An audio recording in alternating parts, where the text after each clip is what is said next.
So much so that she gave us an ability to at least have what was happening absorbed powerfully, standing the most of any other state senator.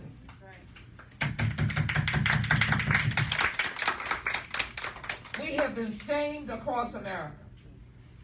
We have been called shameless.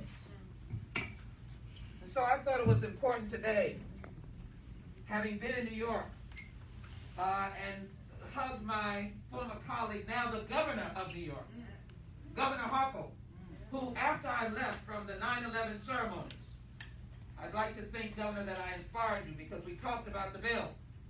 My sister Congress people in New York had a press conference. Oh my goodness. I broke down again. A press conference to be the wind beneath the wings of women in Texas. They pointed to us and said, the governor of the state, and said to us that if you need a place to come, not only will we open our doors to those who are desperate for a medical decision that they don't want to have to make, and that we will provide you with resources so that you can get here and get this procedure. It was a week before, as I left for the 9/11 ceremonies, again painful having been in the United States Capitol on that day. Before I left, I drafted a bill recognizing this unspeakable law. I'm here in the African American community at Senegas because as the Latinx and the African American community, we have had the lowest access to health care. And I wanted to be right here so you could get the impact, Governor Abbott, of what you're doing to cause the potential loss of life. And anybody who's read the history books, who has in fact lived it, I did. When sisters of mine, meaning friends, used the coat hanger, when people were found in back alleys who did not make it, because they were using, before Roe v. Wade, an unfortunate process in order to be able to not carry the child of a rape or incest. Even mothers who have daughters who are counseling them are now without any resources. What are we doing in the state of Texas? So I simply want to read these words. I don't know if you all remember a governor called Clements. I think we were shocked then. Said just, might as well just, in a rape situation, lay down and enjoy. My God, has he ever walked in our shoes? Does he even know what this preciousness that God has given women? Does he know the preciousness of our lives? And so it baffles me, Senator Alvarado. I'm sure you were not in the room, and probably the doors were locked because I didn't see any woman in the room. It looked so frightening I could barely comprehend it. But here are the words that were said, that were heard not around the nation, but around the world. Let's make something very clear. Rape is a crime. And Texas will work tirelessly to make sure that we eliminate all rapists from the streets of Texas by aggressively going out and arresting them and prosecuting them and getting them off the streets. I'm going to have to say that again because the mic was not up. Let's make something very clear. Rape is a crime, and Texas will work tirelessly to make sure that we eliminate all rapists from the streets of Texas by aggressively going out and arresting them and prosecuting them. Of course, we all understand the court system and the legal system. It is not random. One is convicted and prosecuting them and getting them off the streets. So goal number one in Texas, the state of Texas, eliminate rape so that no woman, no person shall be a victim of it. Governor Abbott. Is this a man that lives in reality? I joined him in that effort. From the centuries, we have been the victims of rape. Afghan women are, in fact, brutalized. and raped if they are not in accordance. You go to any country and you'll find human rights abuses that deal with rape and incest. Just this past week I sent out a tweet, I couldn't take it anymore, for one more child rape in India. I'm begging that country. They have been raping those women and those girls brutally for centuries. So today I'm standing with some outstanding leaders that will come to you. And as they come, I will finish with the fact that I introduced the Preventing Vigilante Stalking that Stops Women's Access to Health Care and Abortion Rights of 2021. It is a simple bill. The crux of what we understand that is so unique about the Texas law is that they thought they were so creative to take the abuse out of government because they thought that was a direct nexus to Roe v. Wade under the Constitution. But we've got something for them. This is unconstitutional.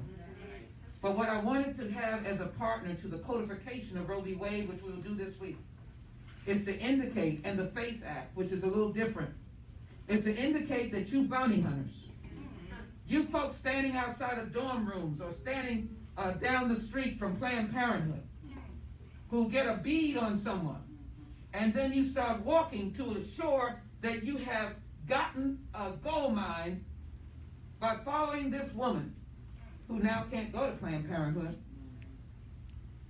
and then causing your richness by getting $10,000, a bounty on the head of women, not on the rapists, not on the incest, but a bounty on women and providers. Has anyone heard of anything so outrageous? This federal law to make it illegal for you to stalk anyone in order to prevent them from access to health services and abortion rights. You would come under the federal anti-stalking law, be subject to incarceration, because that is what you deserve.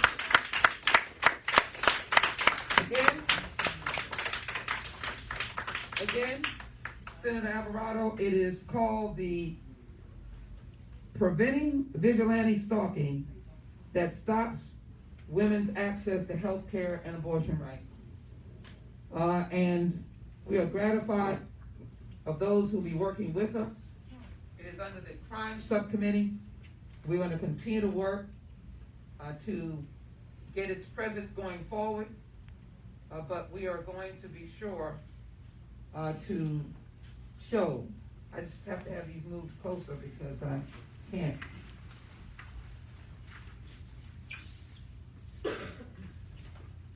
We want to make sure people understand what stalking is. My bill does not require violence to occur.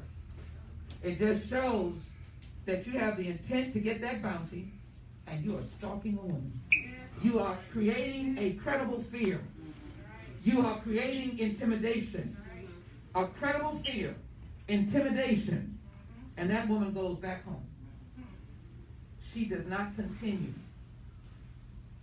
to do what is her constitutional right. With that in mind, I look forward to my colleagues helping me with this legislation. Abortions have plummeted in Texas. Oklahoma, Planned Parenthood, and other agencies surrounding us have had their increase from Texas multiply over and over again. Desperate women who are just looking for a chance to make their own healthy decision. And Governor Hochul, my friend, slams the appalling abortion law. But right now, I know that these leaders will be here not to forget and not to give up on these women who are crying out for our relief. May I introduce first Senator Carol Alvarado, my friend and neighbor, but more importantly, a member of the State Senate who provided us with a stunning stunning fight against this abortion law by way of her standing in a state that may not be called that, rightfully so, filibuster, Representative State Senator Alvarado.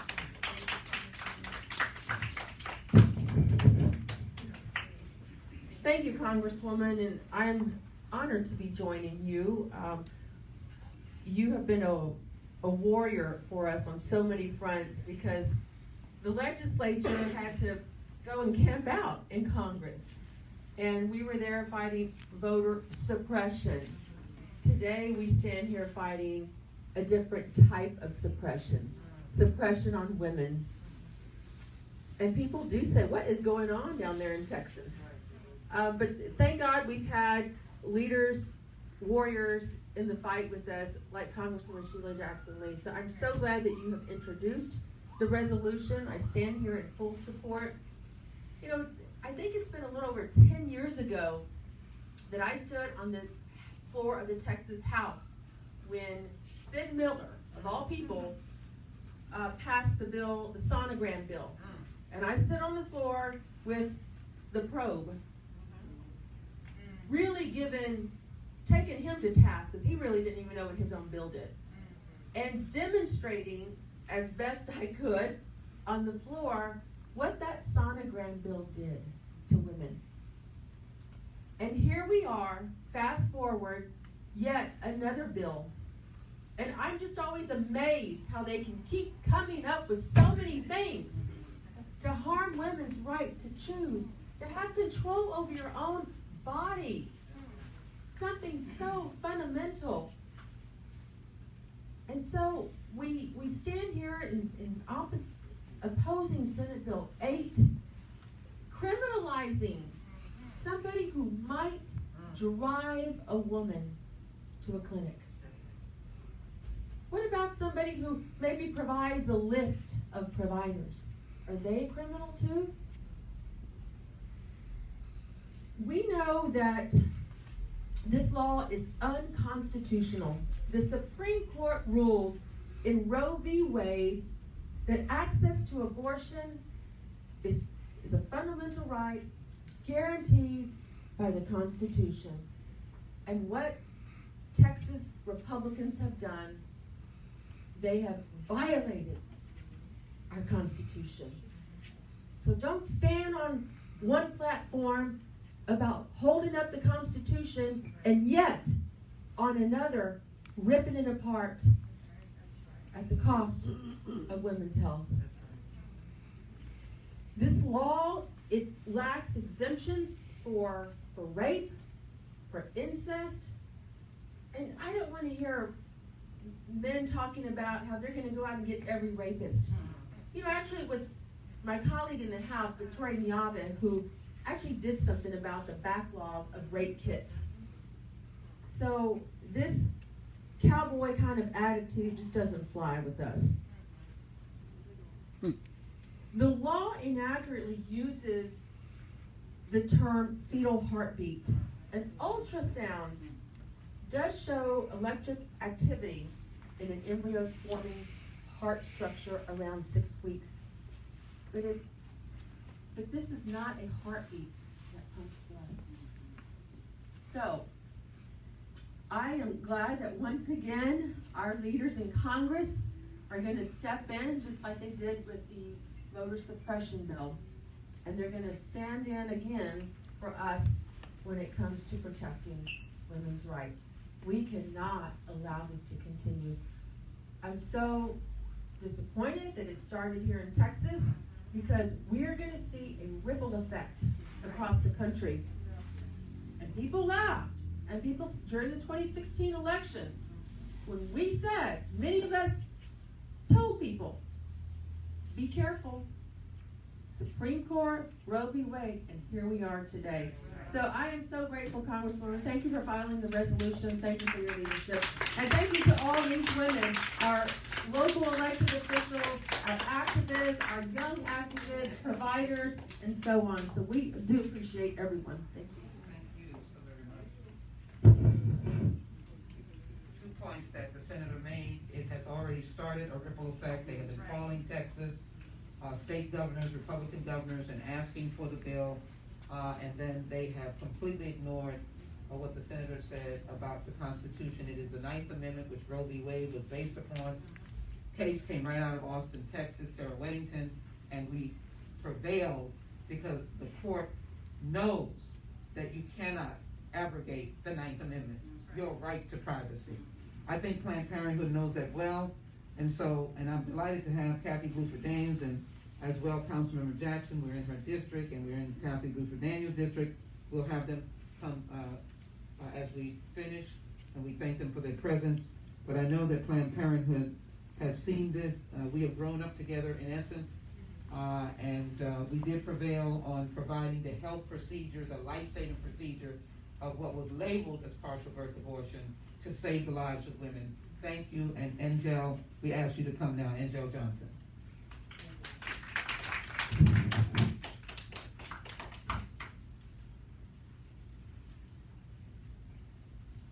Thank you, Congresswoman. We really, really appreciate you always standing up for the women of Texas so that they can get the health care that they rightfully deserve. And let's be clear today, abortion is health care.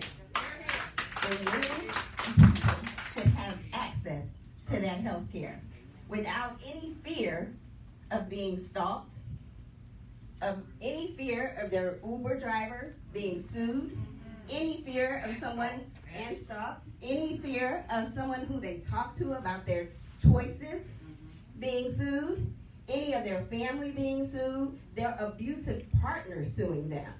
They shouldn't have any fear of them. So we're really grateful that you're introducing this resolution to stand by Texas women. We know we've been hearing this story since September 1st. Our patients have been coming in tearful, afraid, and our staff have been thoroughly afflicted by this because they've had to turn these patients away. They're having to go out of state, and that comes with challenges. You know, it's not simply just getting in your car and driving. There are things that need to be considered, such as child care. And many women don't have access to child care, right? They can't take out their jobs and just go to California, Nevada, New Mexico to receive the services that they need, right? So we have been, it's been a whirlwind. This bill is very harmful.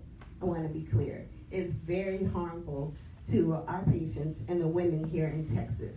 They don't have the right, essentially, to choose the health care that they deserve. And so I want to thank our state senator, also Carol Alvarado, for always standing with us as well and being on that floor and fighting. And we will continue to fight. We will continue to fight for our patients. We will continue to fight for the women to have health care, the access to the health care that they deserve, so that they can make their own choices for their bodies. Men no longer need to be making these choices. We will no longer stand for that. So we hope you all will join us in the fight. We hope that you'll be with us. We hope that you will call your state senator, your state representative. We hope that you will call your congresswoman and your congressman and let them know that this will not happen anywhere else. And this needs to be repealed in Texas. Thank you.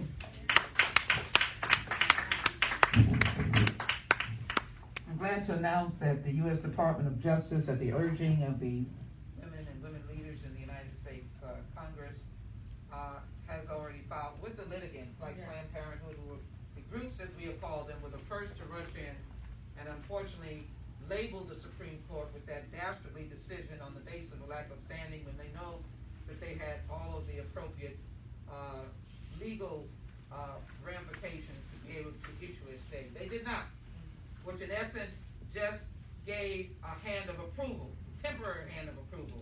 That's the worst thing that could have been done. That caused the surge of other governors calling in. But I do want you to know that the Biden administration obviously strongly stands with women, and the U.S. Department of Justice have already filed their case. I am dumbfounded, and I want to say this, because we have respect for the courts. They are co-equal branches of government. For someone who knows this is an emergency, a jurist, to set it for 2 weeks baffles me. And so we will have a hearing in 2 weeks. I guess it's shortened now, but the Justice Department is committed to taking it all the way to the Supreme Court. But we know that women are so much in need at this time. I'm very proud to have had the privilege of serving on the Houston Area Women's Center Board and see the women that they help who are victims of domestic violence. Can you imagine? And then you're pregnant, or find out you're pregnant with an abuser, and what are you supposed to do? These are challenging times. So I'm delighted to have Emily Whitehurst, of the CEO and president of the Houston Area Women's Center.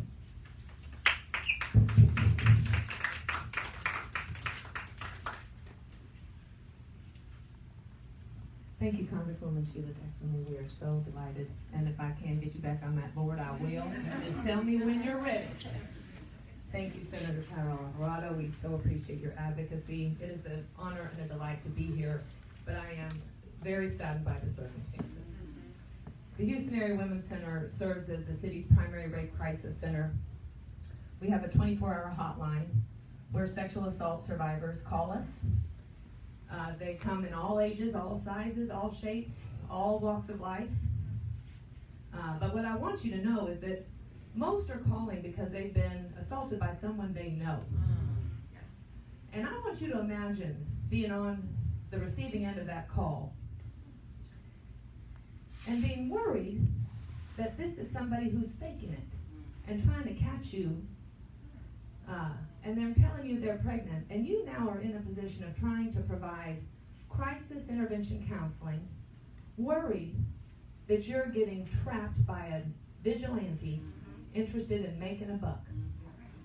Our service delivery model has been utterly compromised by a law that did not put the interests of survivors front and center.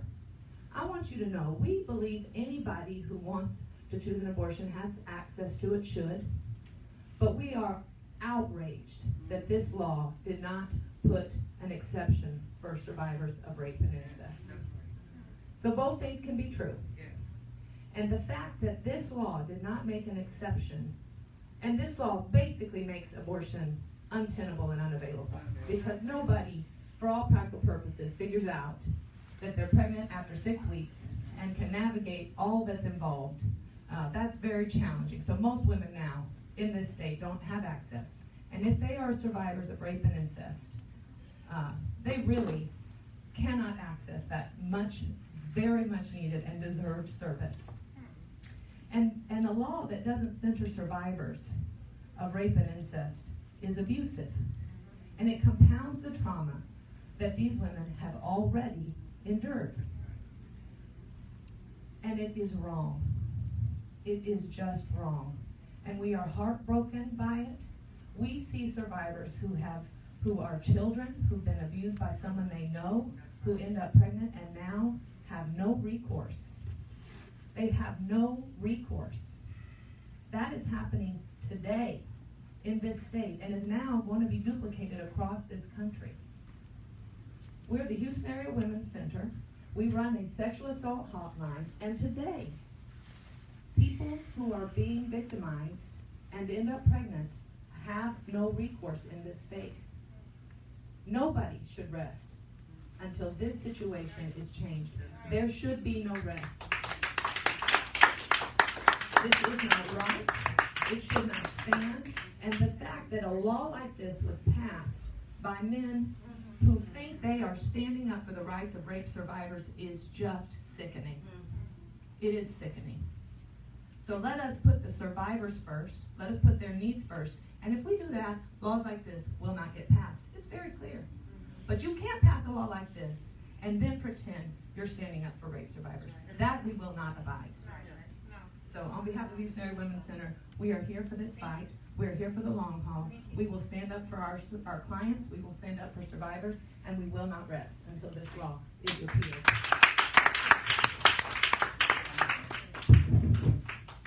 I'm going to, before Amber Mossman comes, how old is the Houston Area Women's Center? Next year's 45 years. 45 years of service. And has anyone ever been able to eliminate rape and incest in your 45 years? I think we got close one day. So far, not yet. Not yet. And so you still get daily calls of people with Absolutely. sexual Go to assault. the hospital, we we accompany people to the hospital, and it's a tragic aspect of our culture. It's not something that we are committed to ending, like the governor. That's our vocation and our call. But I hesitate to say that it's not going to get done today or tomorrow. In the meantime, our clients need us. Before you leave the mic, would you give, I want women that will see this still have hope. Do you have a number? Yeah, but not yet. I don't have a top of my head. We'll get you back up. Yeah. So we're going to leave this conference with hope. And we're going to leave this conference with numbers. So you come back with that number. Because I want to make sure I'm giving my office number. How old the Planned Parenthood is at least 100 years old. So Angel, have you all, you're not 100, but have you seen rape eliminated in 100 years? No, I have not, unfortunately. Or incest? No to that. One thing, thank you. One thing that was said that was very important, and I'll yield. 713-528-RAPE. 713-528-7273. And these agencies coordinate with each other. So calling the Houston Area Women's Center gets coordinated to Planned Parenthood. We don't want you to see this without hope. If you're in a situation, please do not handle it on your own. Try to reach out to these organizations that are prepared to be of help to you, because we're going to leave you with hope. We're not going to leave poor women of color who particularly don't have a private provider and have gone to Planned Parenthood, have sought information from Houston Area Women's Center, which we provide information to, and so we want them to know that. Thank you so very much. Thank you. The one thing that Emily said is she talked about survivors who are constantly intimidated. That survivor is a survivor of the violence. Then they have to deal with the aftermath. And then they have a vigilante who is following the car, being outside their house, if somebody has indicated. We don't know how information is going to be transmitted, if that person is going for an abortion. Or I believe my wife that I abused, I think she might be going to get an abortion. Here's her name. Did they know that when they wrote the law? Did they think angels walk on earth? And that no one will be subject to abusing this law?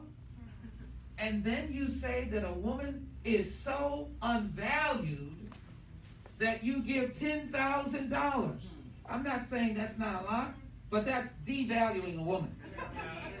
But there will be a lot of people standing up, vigilantes, stalkers, that will be standing in line saying, send me. I want to thank Governor Hochul for offering to find resources to get women from this state to a place of relief. I'm delighted to have Amber Mawson and her very tall daughter. Amber has stood on the side of the rights of the defeated, the unempowered. She's in a group of people that I love, personal injury and trial lawyers, really because they do go to those who just simply cannot help themselves. And she doesn't know I tapped her to look into this resource question because we don't want to be down here in Texas not having the opportunity to help those who are going to be going forward as long as we have this bill. It could be tomorrow that someone needs help. To be desperate without us as women standing here saying that we are ready to help. I'm delighted to have Amber Mawson.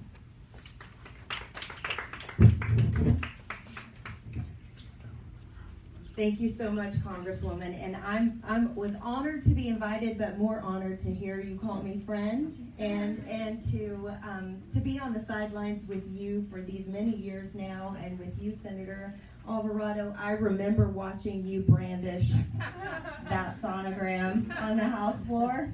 And I think many of those men were horrified. They had no idea that that thing gets stuck somewhere. Yeah. So I'm Amber Mawson. I'm a lawyer here in Houston. I'm a former chair of Annie's List and an advocate for and a donor to reproductive rights organizations and reproductive justice organizations. I'm here with my daughter Ava Mawson. She's 14. So you can imagine that this conversation is extremely relevant in my household. My daughter and her friends have talked a lot about this bill and what it means for them, their generation, their friends, and what they can possibly do if they have a friend in trouble. This law is the most restrictive law in the United States. It is effectively a ban on abortions. If you know anything about the biology, which I'm sorry, Senator Alvarado, it sounded like a lot of your colleagues did not know anything about biology, but it really is an effective ban on abortion. The day that this bill went into law, we heard the stories. The 13-year-old who'd been raped, who could not access abortion because it's the day, September 1st, the day the law went into effect. We heard the stories of thousands of women traveling to other states, New Mexico, Oklahoma, Colorado, Kansas, California, and I'm very thankful to Governor Holcomb, but New York. Now, those are the fortunate ones. Those are the folks who had the money, the resources, the wherewithal to travel to another state. And I've talked to my daughter and her friends. We have the wherewithal. We've got the resources. Her friends, if they ever were in a situation where they needed access to health care, whether they needed an abortion, for whatever reason, they would be able to get it. But that's not the way it is for so many of our sisters. Right, Congresswoman? Poor women of color, disproportionately affected by this law. So I'm here today to encourage folks. I've been getting calls from friends across Texas, friends across the country, who are saying, what can we do to help? We want to donate our airline miles. They're trying to come up with ways that they can get in this fight with us, that they can help us get our rights back down here in Texas. And one thing I think you said it, Senator Alvarado, and you did too, Congresswoman. What happens in Texas does not stay in Texas. This is coming to a state near you, perhaps your own. So get in this fight with us. There's already fights going on in the courts. Thank you, Planned Parenthood. Thank you to the Department of Justice. Those fights will need to be funded. They need money, right? There will be the candidates coming up in 2022 who will need your money and, more importantly, your time. They will need you out there supporting them, but they need to know that this is important to you, that this is your issue. That's right. So to all of our friends across Texas and across the country, make sure that your elected officials and that your candidates know that this issue is going to motivate you. Pregnant people deserve access to health care. That's right. Abortion is health care. That's right. And they deserve that, and you'll be voting on that. So I encourage all the folks who can, in the immediate, the problem we have right now, while we're letting those fights go through the courts, while we're trying to support our candidates who are going to stand up for us and get rid of this bill, we need to help the woman who is standing there today. That's right. The college girl who's working 2 jobs to put herself through college. She cannot afford to have a child now. Whatever the situation may be, the family who has 3 kids right now and both parents are working 2 jobs and they cannot afford a 4th child. Whatever the situation may be, those women who do not have the funds to go get child care, to figure out how they're going to pay to travel to another state, to pay for the hotel room when they get there and the meals that they need while they're on the road, and to cover the cost of the money that they lost while they were supposed to be working for the 3 to 4 days that it took to do this. So I'm here to encourage everyone to donate to a consortium of Texas funds that are getting money together to provide direct benefit to women right now who cannot afford on their own to travel out of state. It's a Band-Aid. It's definitely a Band-Aid. But until we can get this law repealed in the courts and at the ballot box, it's all we have right now.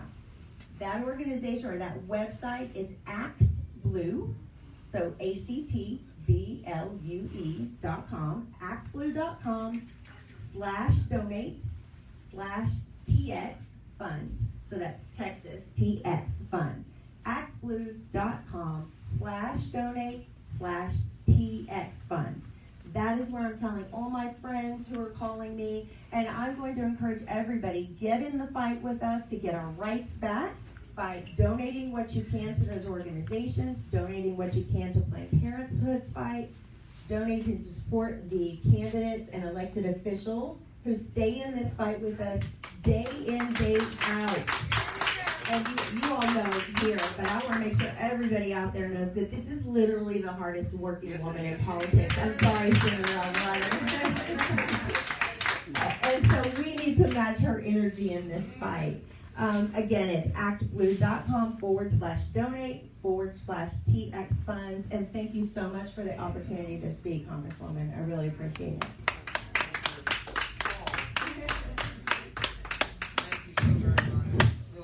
Questions shortly, but I want to make sure that I thank Ms. Turner, who's a facilitator here, and she got in the line, and I really appreciate you because I know that you are with us, are you not?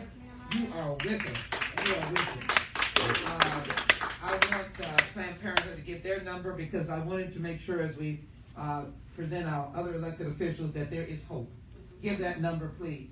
That number is 1-800-230-PLAN. 1-800-230-PLAN.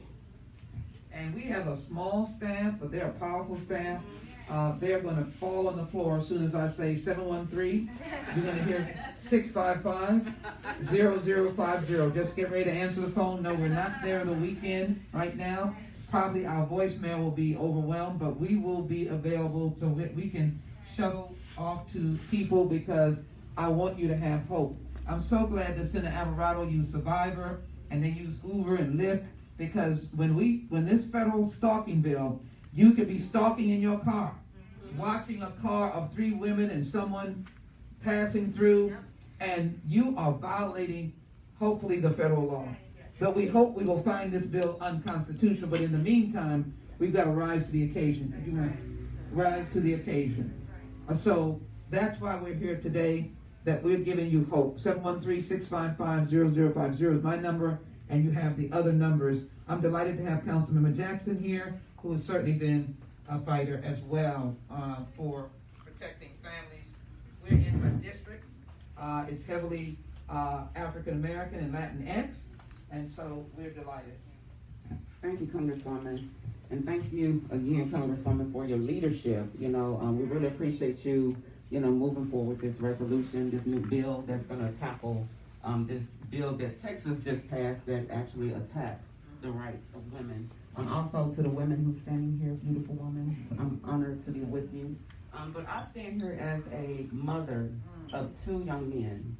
And when I decided to have my young men, it was my decision. And it was a proud decision.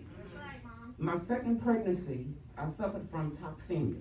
And toxemia is a blood poisoning, and it hits our black communities very hard. I mean, high blood pressure, diabetes is a risk factor for this disease. Just a few risk factors. But my doctor told me that I needed to, he actually recommended that I do not have any more children. So I decided to get my tubes tied to protect my life, because I nearly died during this pregnancy.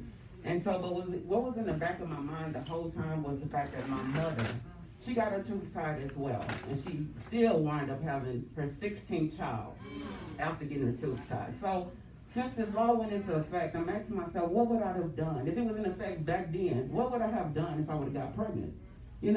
What would I have, but it would have been my choice. And every woman should have their own choice. Motherhood is hard, it's tough. Pregnancy is hard and it's tough, and we don't need laws like this to put extra pressure on women that are already having a tough time carrying a baby, especially if they're having a risk, the pregnancy is a high-risk pregnancy. And so these laws is going to tackle women of color in low-income communities. And so I stand firm, I stand 100% committed to work with Congresswoman Lee and all the women to fight this law because it's not right. It's an attack on women and it's an attack on women's rights, and I will not stand for it. So thank you, Congresswoman, again for stepping up, and I'm here. I'm gonna be a voice for my people because I know this is serious. It's serious and it's dangerous, and I will not stand for it. They're gonna bring out the bull at me. I'm a Taurus, and so they don't want to bring out this bull, but it's eventually gonna come out. So again, thank you, Congresswoman, and we're gonna fight this. Thank you. What a powerful story. That's so important for people to hear it. We're in Settegast because we're all in Northeast Houston. We're as much concerned about Southeast and Southwest and Northwest.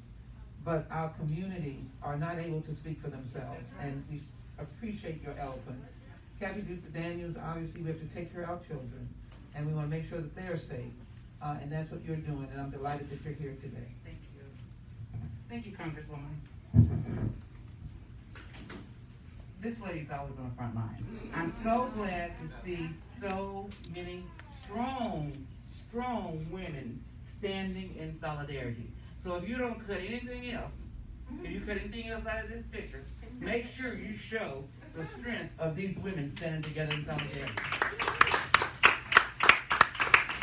It was asked recently with everything going on, just like on national television, talking about Texas. We used to always say, I'm proud to be a Texan. We used to hear that everywhere. Someone asked just recently, how proud are you to be a Texan? Governor Abbott, this is not a game of operation. This is not a game. These are our bodies. Let us make the decision. My mother raised 9. She had 10, Patrick, as a single mother. And it was difficult. It was very, very difficult. We had people come over on Christmas to bring us toys because there wasn't enough money in the family. But I come from those meager means. And I'm proud to say that I've been blessed. And I want to stand strong and be a voice and a blessing for others.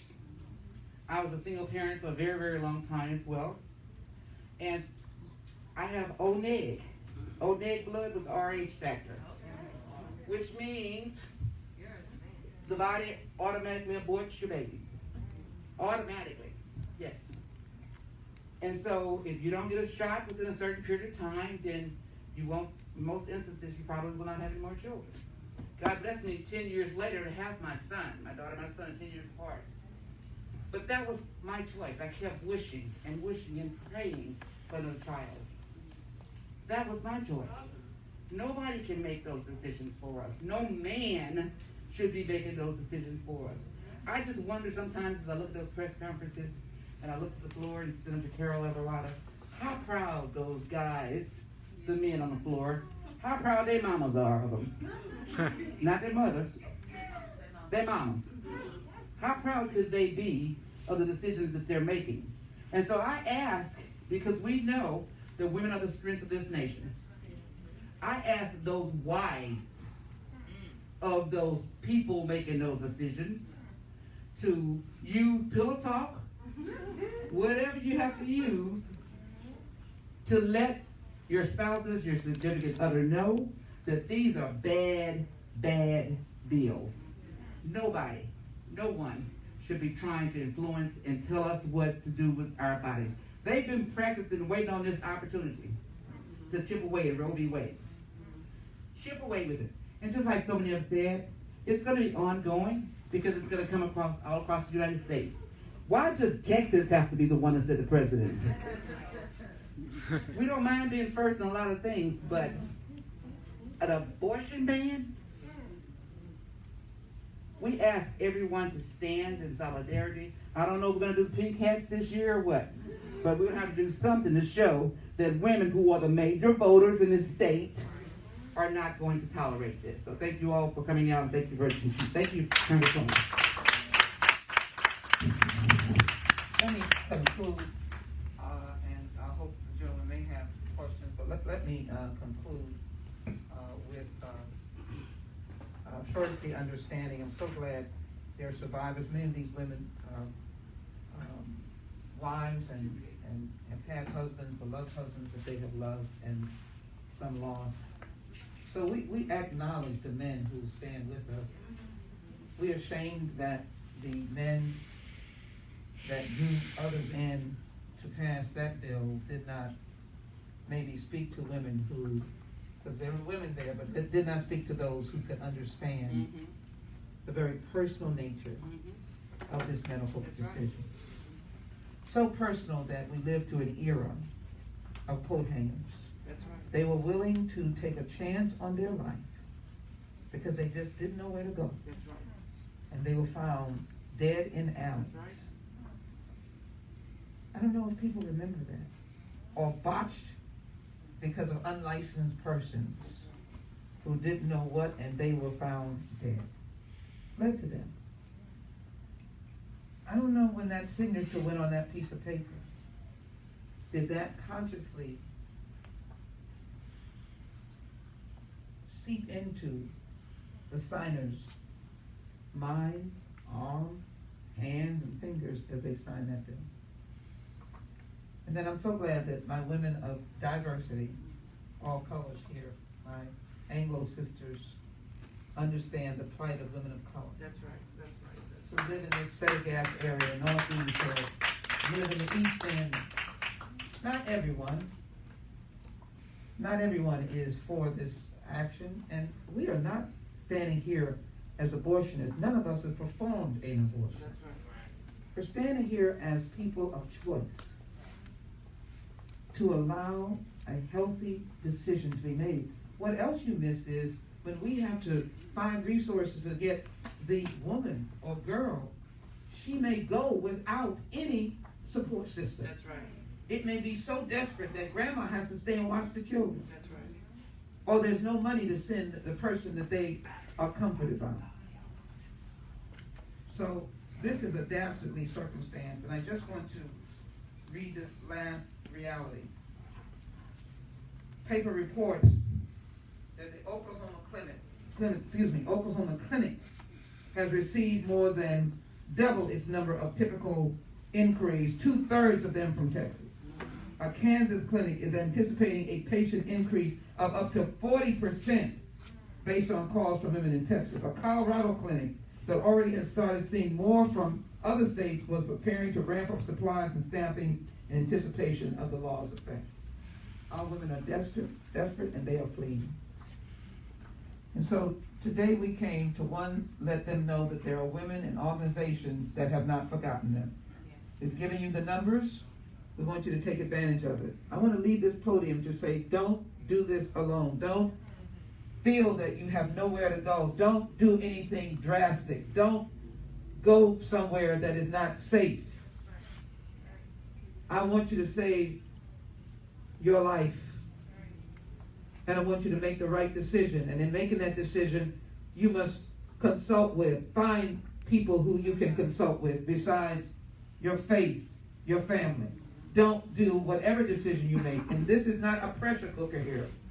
It's for people to make the decision that they want to make. I want the governor and all those who sign, no, we don't stand around saying, go, go, go.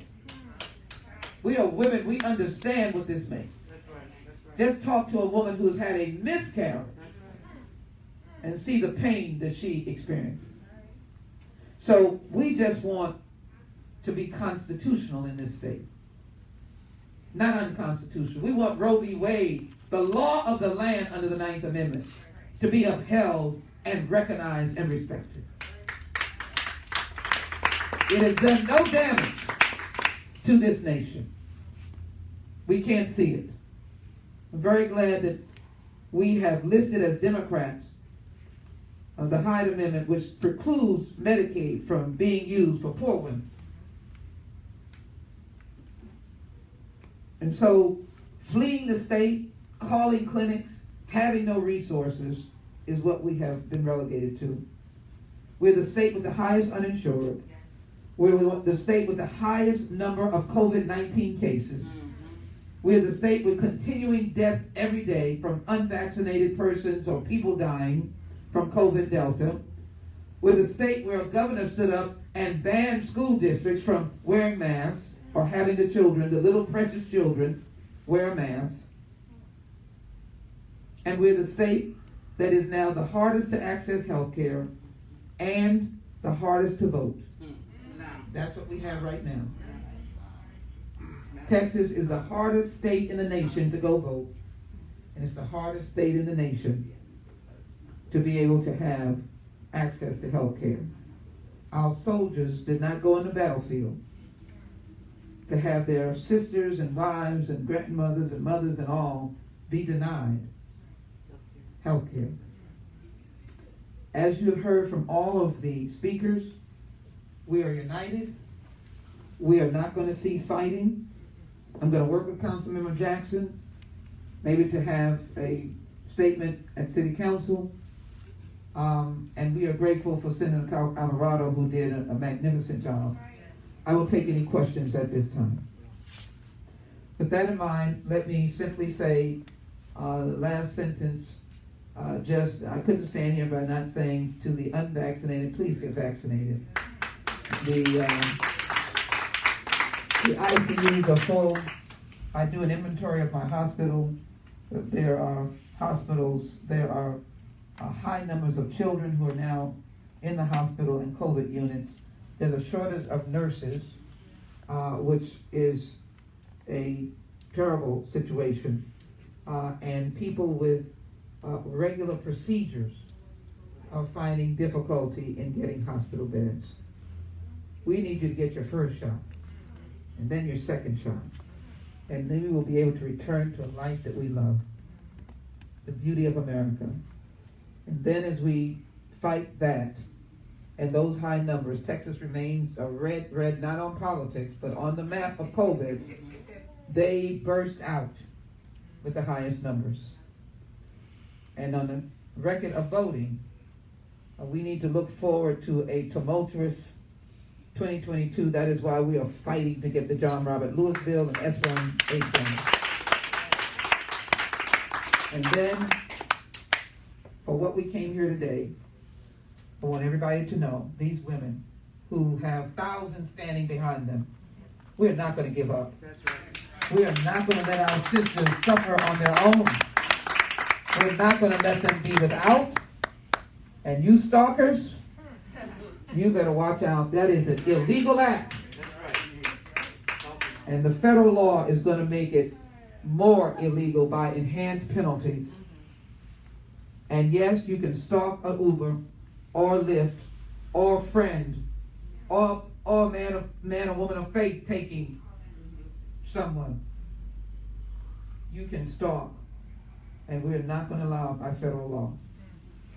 And so we hope that there will be continued support for the legislation. I want to make sure I read the exact title. As I do that, I want to make sure that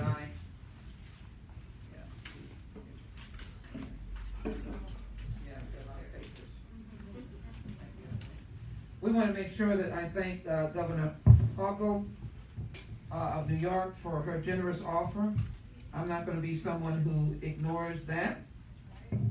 And I want everyone to write and call to get Preventing Vigilante Stalking that Stops Women's Access to Health Care and Abortion Rights Act of 2021.